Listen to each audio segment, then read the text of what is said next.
বাংলাদেশে ৩টা নতুন নোট আসছে, এটা আপনারা সবাই জানেন। ২০ টাকা, ৫০ টাকা এবং ১,০০০ টাকা। তো যে ২০ টাকার নোটটা নিয়ে বিতর্ক চলতেছে, সেই নোটটা অনেক খোঁজাখুঁজি করলাম। অনেক ব্যাংকারের কাছে গেলাম। চাচাতো ভাই, খালাতো ভাই, মামাতো ভাই, আত্মীয়স্বজন, বন্ধু-বান্ধব, পাড়া-প্রতিবেশী অনেকে ব্যাংকে চাকরি করে। মজার ব্যাপার হচ্ছে এই নোটটা কারোর কাছেই নাই। আবার রাস্তার হকারের কাছে ঠিকই আছে। তাহলে আপনি চিন্তা করেন, রাস্তার হকারের কাছে নোট কিভাবে গেল? একটা ব্যাংক কর্মকর্তা কর্মচারীর কাছে নোট নাই, অথচ রাস্তার হকারের কাছে আছে।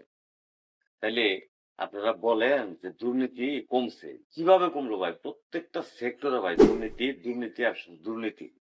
মানে একটুও কমে নাই। টাকার বিনিময়ে তারা টাকা বিক্রি করছে। ঠিক হকাররাও টাকার বিনিময়ে টাকা বিক্রি করতেছে। ২০ টাকার নোটটা ৩০, ৪০, ৫০ যার কাছ থেকে যেমন নিতে পারতেছে, ৫০ টাকারটা ৭০, ৮০ টাকা নিতেছে।